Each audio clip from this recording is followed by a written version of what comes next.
साथियों, आज की इस वीडियो में टॉप 50 करेंट अफेयर्स को देखेंगे। टॉप 50 करेंट अफेयर्स 2025 के आपके आगामी सभी परीक्षाओं के लिए इम्पोर्टेंट होंगे।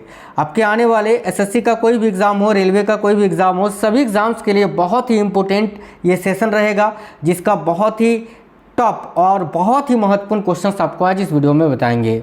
नमस्कार दोस्तों, मेरा नाम है सुभाष राज और स्वागत है आप सभी साथियों का स्मार्ट स्टडी 2.0 यूट्यूब चैनल पर। तो चलिए फिर शुरू करते हैं साथियों, देखते हैं क्वेश्चंस। देखिए, पहला क्वेश्चन है, भारत का पहला समुद्री सिमुलेशन केंद्र का उद्घाटन हाल ही में कहाँ किया गया है? याद रखिएगा, भारत का पहला समुद्री सिमुलेशन केंद्र का उद्घाटन जो है अभी हाल ही में तमिलनाडु के चेन्नई में किया गया है। करेक्ट आएगा, ऑप्शन नंबर है चेन्नई। और इसका उद्घाटन किसने किया? तो केंद्रीय बंदरगाह, जहाजरानी और जलमार्ग मंत्री जो हैं अभी कौन है वर्तमान में? तो श्री सर्बानंद सोनोवाल जी। याद रखना, श्री सर्बानंद सोनोवाल जी है ना अभी वर्तमान में साथियों केंद्रीय बंदरगाह, जहाजरानी और जलमार्ग मंत्री, उन्होंने ही इसका उद्घाटन किया है। ठीक है, अगला क्वेश्चन है, अंतर्राष्ट्रीय प्रकृति संरक्षण संघ ने पाक खाड़ी में भारत के पहले डुंगोंग संरक्षण रिजर्व को आधिकारिक तौर पर मान्यता दी है, यह किस राज्य में है? तो याद रखना, यह तमिलनाडु में स्थित है। ठीक है, देखिए, अंतर्राष्ट्रीय प्रकृति संरक्षण संघ ने पाक खाड़ी में भारत के पहले डुंगोंग संरक्षण रिजर्व को आधिकारिक तौर पर मान्यता दी है, यह किस राज्य में स्थित है? तो याद रखिएगा, तमिलनाडु में। चलिए आगे देखिए, दक्षिण कोरिया के ग्वांगजू में संपन्न पैरा विश्व तीरंदाजी चैंपियनशिप 2025 में भारत ने कुल कितने स्वर्ण पदक जीते हैं, कितने गोल्ड मेडल जीते हैं, यह पूछा जा रहा है। तो दक्षिण कोरिया के ग्वांगजू में संपन्न पैरा विश्व तीरंदाजी चैंपियनशिप 2025 में भारत ने कुल कितने स्वर्ण पदक जीते? देखिए, करेक्ट आएगा 3 स्वर्ण पदक। याद रखना, टोटल 7 मेडल्स जीता था इन्होंने, जिसमें से 3 गोल्ड मेडल थे। नेक्स्ट है, भारत के अटॉर्नी जनरल कौन नियुक्त किए गए हैं? यानी पुनः, है ना, भारत के अटॉर्नी जनरल पुनः कौन नियुक्त किए गए हैं? तो जो पहले थे उनका कार्यकाल अभी 30 सितंबर 2025 को समाप्त हो गया और फिर से 1 अक्टूबर 2025 से 2 साल के लिए प्रभावी हो गए आर वेंकट रमणी जी। तो करेक्ट होगा साथियों option number B, R Venkat Ramani. Bihar के अंतर्राष्ट्रीय महत्व की आर्द्र भूमि यानी रामसर स्थल के संदर्भ में निम्न में से कौन सा कथन सत्य है? देखिए, काफ़ी महत्वपूर्ण क्वेश्चन है, ध्यान से देखिएगा क्या आंसर हो सकता है इस क्वेश्चन का, बताइए। ठीक है, तो भाई देखिए, यहाँ आपका करेक्ट आंसर हो जाएगा साथियों, ए में लिखा है गोकुल जलाशय और उदयपुर झील को रामसर स्थल का दर्जा दिया गया है, जो कि बिल्कुल सही है। बिहार में रामसर स्थलों की संख्या 5 है, ये भी सही है। बेगूसराय और जमुई जिले में रामसर स्थल हैं, बिल्कुल हैं। ऑप्शन नंबर सी भी सही है, यानी ऑप्शन नंबर डी, ये सभी कथन सत्य हैं। वस्तु एवं सेवा कर अपीलीय न्यायाधिकरण यानी जीएसटी-एटी का हाल ही में औपचारिक रूप से शुभारंभ हुआ। जीएसटी-एटी की प्रधान पीठ के प्रथम अध्यक्ष कौन है? देखिए, काफ़ी इंपॉर्टेंट क्वेश्चन है। तो वस्तु एवं सेवा कर अपीलीय न्यायाधिकरण, जिसको आप बोलते हैं जीएसटी-एटी, का हाल ही में औपचारिक रूप से शुभारंभ हुआ। इसके प्रधान पीठ के प्रथम अध्यक्ष कौन बने? यानी जीएसटी-एटी के प्रधान पीठ के प्रथम अध्यक्ष अभी संजय कुमार मिश्रा जी को बनाया गया है, याद रखना। तो Sanjay Kumar Mishra, option number A right answer होगा। अगला क्वेश्चन है, प्रसिद्ध लेखक डॉक्टर एस.एल. भैरप्पा का हाल ही में निधन हो गया। उन्होंने मुख्य रूप से निम्न में से किस भाषा में उपन्यास लिखे थे? तो भाई देखिए, प्रसिद्ध लेखक जो हैं डॉक्टर एस.एल. भैरप्पा, जिनका हाल ही में निधन हो गया, उन्होंने मुख्य रूप से निम्न में से किस भाषा में उपन्यास लिखे थे? करेक्ट आएगा, कन्नड़ भाषा में। याद रखना, डॉक्टर एस.एल. भैरप्पा को 2023 में पद्म विभूषण मिला था, है ना, पद्म भूषण पुरस्कार इसको दिया गया था 2023 में, और इनको 2010 में सरस्वती सम्मान भी दिया गया था। ठीक है, आगे देखिएगा, निम्न में से किस भारतीय को संयुक्त राष्ट्र पर्यावरण कार्यक्रम यानी यूनाइटेड नेशंस एनवायरनमेंट प्रोग्राम का young champion of the earth पुरस्कार दिया गया है? तो भाई, किस भारतीय को संयुक्त राष्ट्र पर्यावरण कार्यक्रम का young champions of the earth पुरस्कार दिया गया? करेक्ट आएगा, जिनाली मोदी जी को। Option number A correct answer है, जिनाली मोदी। याद रखना, इनको जो है ना, केले के तनों को बनोफी लेदर में बदलने के उनके अभिनव कार्य के लिए यह पुरस्कार दिया गया है। 71वें राष्ट्रीय फिल्म पुरस्कार समारोह में सर्वश्रेष्ठ हिंदी फीचर फिल्म का पुरस्कार किसको दिया गया? यहाँ कंफ्यूज मत होना, हिंदी फीचर फिल्म पूछा है तो कटहल आंसर होगा, कटहल ए जैक फ्रूट मिस्ट्री। यहाँ पर अगर हिंदी नहीं पूछता ना, हिंदी अगर मेंशन नहीं होता और केवल पूछता सर्वश्रेष्ठ फीचर फिल्म का पुरस्कार, तो फिर 12th फेल आंसर हो जाता। ये दोनों बातें अपने माइंड में रखना। अगला क्वेश्चन है, सबसे तेज शतक लगाने वाली भारतीय खिलाड़ी हाल ही में कौन बन गई? तो करेक्ट आएगा स्मृति मंधाना। केवल 50 बॉल में इन्होंने अपना शतक पूरा किया। इन्होंने विराट कोहली का भी रिकॉर्ड तोड़ा है। विराट कोहली ने 52 गेंदों में जो है अपना शतक पूरा किया था, इन्होंने 50 बॉल में ही, याद रखना है। स्मृति मंधाना करेक्ट आंसर होगा। 98वें एकेडमी पुरस्कार के लिए निम्न में से किस फिल्म को आधिकारिक तौर पर भारत की प्रविष्टि के रूप में चुना गया है? काफ़ी इंपोर्टेंट क्वेश्चन है। करेक्ट आंसर होगा होम बाउंड, जो कि एक हिंदू और एक मुस्लिम मित्र की साथियों स्टोरी है। नेक्स्ट क्वेश्चन है, किस भारतीय कंपनी ने निम्न में से, देखिए, किसी भारतीय कंपनी ने निम्न में से किस देश में व्हील्ड आर्म्ड प्लेटफॉर्म के लिए विनिर्माण सुविधा को विकसित किया है? तो देखिए करेक्ट आएगा मोरक्को। ठीक है, मोरक्को में साथियों, जब भारत के रक्षा मंत्री राजनाथ सिंह जी मोरक्को की यात्रा पर थे तब इसका शुभारंभ हुआ। आगे देखिए, भारत के नियंत्रक और महालेखा परीक्षक यानी कैग ने भारतीय राज्यों के कर्ज से संबंधित 23 सितंबर को एक रिपोर्ट जारी की थी। इस रिपोर्ट के संदर्भ में निम्न में से कौन सा कथन सत्य है? ए में लिखा है, वर्ष 2022 से 23 में राज्यों का कुल कर्ज लगभग 60 लाख करोड़ रुपये था, जो कि बिल्कुल सत्य है। ठीक है। बी में लिखा है, सबसे ज़्यादा कर्ज पंजाब पर है, ये भी सत्य है। सी में लिखा है, सबसे कम कर्ज उड़ीसा पर है, ये भी सही है। यानी ऑप्शन नंबर डी सभी कथन सत्य है। अगला क्वेश्चन है 8वां, भारत अंतर्राष्ट्रीय चाय सम्मेलन 2025 हाल ही में कहाँ आयोजित किया गया था? देखिए 8वां भारत अंतर्राष्ट्रीय चाय सम्मेलन अभी कोच्चि में आयोजित हुआ था, याद रखना, कोच्चि में। यानी करेक्ट होगा ऑप्शन नंबर डी। और याद रखना इस वर्ष का विषय क्या था भाई? तो अंतर्राष्ट्रीय चाय सम्मेलन 2025 का विषय था भविष्य के लिए चाय पारिस्थितिकी तंत्र का नवाचार, याद रखना। ठीक है, भविष्य के लिए चाय पारिस्थितिकी तंत्र का नवाचार, यही इस वर्ष का विषय था। हाल ही में संपन्न फ्रीडम एज सैन्य अभ्यास में कौन शामिल हुए थे? तो हाल ही में संपन्न हुआ ये फ्रीडम एज सैन्य अभ्यास, जिसमें अमेरिका, दक्षिण कोरिया और जापान ये सभी देश शामिल थे। ऑप्शन नंबर डी ये सभी करेक्ट होगा। जुबिन गर्ग, जिनका हाल ही में निधन हो गया, किस क्षेत्र से संबंधित थे? जुबिन गर्ग साथियों काफ़ी फेमस सिंगर थे भारत के, जिनका अभी हाल ही में निधन हो गया। ऑप्शन नंबर सी करेक्ट होगा, गायन से।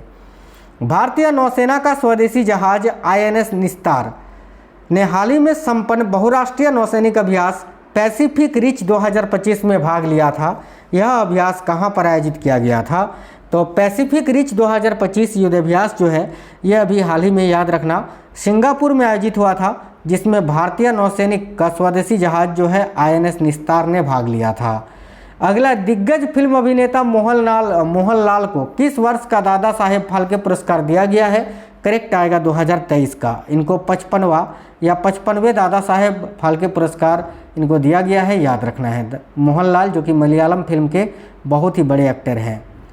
प्रधानमंत्री नरेंद्र मोदी ने हाल ही में राष्ट्रीय समुद्री विरासत परिसर की प्रगति की समीक्षा की थी। इस परिसर के संदर्भ में निम्न में से कौन सा कथन सत्य है? देखिए ए में लिखा है, इसका निर्माण अहमदाबाद के पास किया जा रहा है, जो कि बिल्कुल सही है। यह दुनिया का सबसे बड़ा समुद्री संग्रहालय होगा, यह भी सही है। ऑप्शन नंबर सी, ए और बी दोनों ही कथन सत्य हैं। पाकिस्तान ने हाल ही में किस देश के साथ एक पारस्परिक रक्षा समझौता किया है? देखिए पाकिस्तान ने हाल ही में किस देश के साथ एक पारस्परिक रक्षा समझौता किया है? तो भाई करेक्ट होगा सऊदी अरब के साथ। ऑप्शन नंबर ए करेक्ट है, सऊदी अरब। अगला है सिरारा खोंग हथेई मिर्च महोत्सव हाल ही में कहाँ आयोजित किया गया था? तो भाई सिरारा खोंग हथेई मिर्च महोत्सव, ये जो सिरारा खोंग हथेई मिर्च है ना, इसको GI टैग दिया गया है साथियों, GI टैग प्राप्त मिर्च है। और इसका 14वां संस्करण या 14वां महोत्सव हाल ही में मणिपुर में आयोजित हुआ था। ऑप्शन नंबर ए करेक्ट होगा, मणिपुर। स्पीड स्केटिंग विश्व चैंपियनशिप में किसने भारत के लिए पहला स्वर्ण पदक जीतकर इतिहास रचा है? तो देखिए स्पीड स्केटिंग विश्व चैंपियनशिप में किसने भारत के लिए पहला स्वर्ण पदक जीतकर इतिहास रचा है? तो भाई करेक्ट आएगा आनंद कुमार वेल कुमार ने, याद रखना। ऑप्शन नंबर सी करेक्ट होगा। उज्बेकिस्तान में हाल ही में संपन्न फीडे महिला ग्रैंड स्विस 2025 के खिताब विजेता कौन है? देखिए करेक्ट आएगा साथियों, वैशाली रमेश बाबू, याद रखना। ये फीडे महिला ग्रांड स्विस 2025 कहाँ पर आयोजित हुआ? अभी उज्बेकिस्तान में। जिसको किसने जीता? तो वैशाली रमेश बाबू ने। अगला क्वेश्चन है, अरब और इस्लामी देशों के नेताओं का हाल ही में आपात शिखर सम्मेलन कहाँ पर आयोजित किया गया था? तो भाई अरब और इस्लामी देशों के नेताओं का हाल ही में आपात शिखर सम्मेलन जो है ये कतर में आयोजित किया गया था। ऑप्शन नंबर बी राइट है, कतर में। भारत के सबसे बड़े और सबसे आधुनिक खेल परिसर वीर सावरकर खेल परिसर का उद्घाटन हाल ही में कहाँ हुआ? तो वीर सावरकर खेल परिसर का उद्घाटन हाल ही में गुजरात के अहमदाबाद में किया गया और इसका उद्घाटन जो है ना भारत के गृह मंत्री अमित शाह जी ने किया। याद रखना, अमित शाह जी ने इसका उद्घाटन किया। अगला 5वां अखिल भारतीय राजभाषा सम्मेलन हाल ही में कहाँ पर आयोजित किया गया? याद रखिएगा, 5वां अखिल भारतीय राजभाषा सम्मेलन जो है अभी हाल ही में गांधीनगर गुजरात में आयोजित किया गया था। अंतर्राष्ट्रीय इलेक्ट्रॉनिकल आयोग की 89वीं आम बैठक का आयोजन हाल ही में कहाँ पर किया गया था? देखिए करेक्ट होगा, नई दिल्ली में। प्रधानमंत्री नरेंद्र मोदी ने हाल ही में ज्ञान भारतम पोर्टल का शुभारंभ किया। यह पोर्टल किससे संबंधित है? तो भाई देखिएगा, अभी मोदी जी ने जो है ना ज्ञान भारतम पोर्टल का शुभारंभ किया। यह पोर्टल पांडुलिपियों के डिजिटलीकरण से संबंधित है। ऑप्शन नंबर ए करेक्ट होगा, पांडुलिपियों के डिजिटलीकरण से। भारत का पहला विदेशी अटल नवाचार केंद्र का उद्घाटन हाल ही में कहाँ किया गया?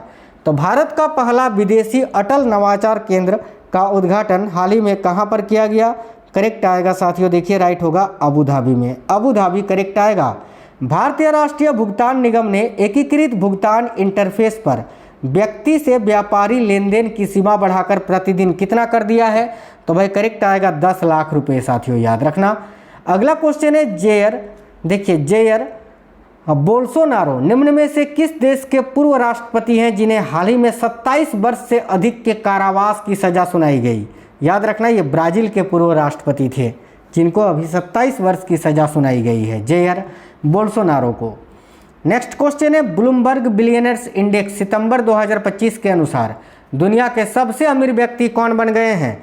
तो भाई करेक्ट आएगा लैरी एलिसन, जो कि साथियों याद रखना ये जो लैरी एलिसन है ना ये ओरेकल के सह-संस्थापक हैं और अमेरिकी राष्ट्रपति डोनाल्ड ट्रंप के सहयोगी भी हैं। नेक्स्ट है बहुपक्षीय संयुक्त सैन्य अभ्यास जापड़ 2025 का आयोजन हाल ही में किस देश में किया गया था? तो देखिए करेक्ट आएगा रूस में साथियों।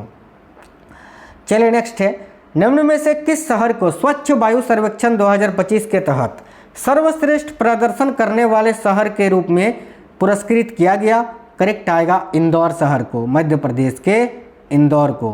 अमेरिकी ओपन टेनिस 2025 के पुरुष सिंगल्स खिताब विजेता कौन बन गए हैं? देखिए अमेरिकी ओपन टेनिस 2025 के पुरुष सिंगल्स के खिताब विजेता है कार्लोस अल्कराज, यानी राइट आंसर आएगा option number D. CP Radhakrishnan Bharat के 15वें उपराष्ट्रपति निर्वाचित हुए हैं। उपराष्ट्रपति चुनाव कौन संपन्न कराता है? बताइए उपराष्ट्रपति का जो चुनाव है ये कौन संपन्न कराता है? करेक्ट आएगा साथियों भारतीय निर्वाचन आयोग। आगे देखिए निम्न में से किसे पराजित कर भारत ने देखिए काफा नेशंस कप फुटबॉल 2025 में कांस्य पदक जीता? करेक्ट आएगा ओमान को पराजित करके। और ऐसा पहली बार हुआ है जब किसी अंतर्राष्ट्रीय मैच ने भारत में किसी अंतर्राष्ट्रीय मैच में भारत ने जो है ना ओमान को हराया है। बोको हराम निम्न में से किस देश का एक उग्रवादी संगठन है जो हाल ही के दिनों में चर्चा में था? तो ये जो बोको हराम है ये नाइजीरिया का एक उग्रवादी संगठन है साथियों, जो हाल ही के दिनों में चर्चा में था, याद रखना। जापान के प्रधानमंत्री शिगेरू इशिबा निम्न में से किस राजनीतिक दल से हैं जिन्होंने हाल ही में अपने पद से इस्तीफा दे दिया? तो जापान के जो प्रधानमंत्री हैं शिगेरू इशिबा ये किस पार्टी से है? तो याद रखना लिबरल डेमोक्रेटिक पार्टी से। ऑप्शन नंबर ए करेक्ट होगा, लिबरल डेमोक्रेटिक पार्टी। भारतीय फिल्म निर्माता अनुपर्णा रॉय ने 82वें वेनिस फिल्म महोत्सव के ओरिजेंटी खंड के में सर्वश्रेष्ठ निर्देशक का पुरस्कार जीता है। यह फिल्म उत्सव कहाँ पर आयोजित हुआ था? करेक्ट आएगा इटली में। चलिए हरियाणा के नूह जिले में, देखिए बहुत ही अच्छा क्वेश्चन है। हरियाणा के नूह जिले में लिथियम आयन बैटरी निर्माण इकाई की शुरुआत हुई। इस निर्माण इकाई को किस कंपनी ने शुरू किया है? तो भाई करेक्ट आएगा एम्परेक्स टेक्नोलॉजी लिमिटेड ने। ऑप्शन नंबर सी करेक्ट है साथियों। हाल ही में संपन्न देखिए 19वें ब्राइट स्टार सैन्य अभ्यास के संदर्भ में निम्न में से कौन सा कथन सत्य है? देखिए बहुत ही अच्छा क्वेश्चन है। हाल ही में संपन्न हुआ 19वां ब्राइट स्टार सेन अभ्यास, जिसके संदर्भ में कौन सा कथन सत्य है? इसका आयोजन अलास्का में किया गया, बिल्कुल गलत है। बी में लिखा है भारतीय नौसेना का स्टील्थ युद्धपोत INS त्रिकन ने इसमें भाग लिया था, बिल्कुल सही है। यह अभ्यास अमेरिका के साथ मिलकर मिस्र द्वारा आयोजित किया गया था, यह भी सत्य है। यानी ऑप्शन नंबर डी, बी और सी दोनों ही कथन सत्य है। प्रणव वेंकटेश ने एलन पिचोट को हराकर फुजेरा ग्लोबल सुपरस्टार शतरंज टूर्नामेंट का खिताब अपने नाम किया है, ठीक है। यह प्रतियोगिता कहां पर खेला गया था? देखिए राइट होगा संयुक्त अरब अमीरात यानी UAE में। निम्न में से किस राज्य में जीविका निधि साख सहकारी संघ लिमिटेड का शुभारंभ हाल ही में हुआ है? तो देखिए करेक्ट होगा बिहार में। किस राज्य में जीविका निधि साख सहकारी संघ लिमिटेड का शुभारंभ हुआ? तो करेक्ट आएगा साथियों बिहार में। 17 वर्ष बाद बैडमिंटन विश्व चैंपियनशिप भारत में आयोजित होगी, इसका आयोजन कहाँ किया जाएगा? तो इसका आयोजन जो है ना अभी नई दिल्ली में किया जाएगा 17 वर्ष के बाद, याद रखना। नेक्स्ट क्वेश्चन है साथियों, हाल ही में संपन्न 16वीं एशियाई निशानेबाजी चैंपियनशिप के संदर्भ में कौन सा कथन सत्य है? देखिए ए में लिखा है कजाकिस्तान में के सिमकेंत में यह खेला गया था, बिल्कुल सही है। भारत 50 स्वर्ण पदक जीतकर पदक तालिका में शीर्ष पर रहा, यह भी सत्य है। पदक तालिका में चीन तीसरे स्थान पर था, यह भी सही है। यानी सभी कथन सही है। भारतीय प्रवर्तन निर्देशालय यानी ED ने व्यापार आधारित धन शोधन के लिए एक जटिल मामले में इंटरपोल के माध्यम से पहली बार क्या जारी किया है? देखिए करेक्ट होगा पर्पल नोटिस को जारी किया है। अगला संयुक्त अभ्यास मैत्री का 14वां संस्करण मेघालय में आयोजित किया गया है। इस अभ्यास में भारत के साथ कौन सा देश शामिल होता है? तो याद रखना थाईलैंड, करेक्ट है ऑप्शन नंबर ए थाईलैंड। हाल ही में जारी राष्ट्रीय वार्षिक महिला सुरक्षा रिपोर्ट एवं सूचकांक यानी नारी 2025 के अनुसार भारत में निम्न में से महिलाओं के लिए सबसे सुरक्षित शहर कौन सा है? करेक्ट आएगा कोहिमा, ठीक है। और सबसे निचले पायदान पर है रांची। फीडे विश्व कप 2025 शतरंज प्रतियोगिता का आयोजन हाल ही में कहां पर किया जाएगा? तो देखिए फीडे विश्व कप 2025 शतरंज प्रतियोगिता का आयोजन हाल ही में जो है ना गोवा में किया जाएगा, ऑप्शन नंबर ए करेक्ट है गोवा। साथियों ये बहुत ही इंपॉर्टेंट क्वेश्चंस थे, उम्मीद करते हैं आपको क्लास पसंद आई है। अगर साथियों आप लोग YouTube में देख रहे हैं तो चैनल को सब्सक्राइब कर लीजिएगा, और अगर आप फेसबुक में देख रहे हैं तो पेज को फॉलो कर लेना, ठीक है। वीडियो को लाइक करना, दोस्तों के साथ शेयर करना। मिलेंगे आपसे नेक्स्ट वीडियो में। जय हिंद, वंदे मातरम साथियों।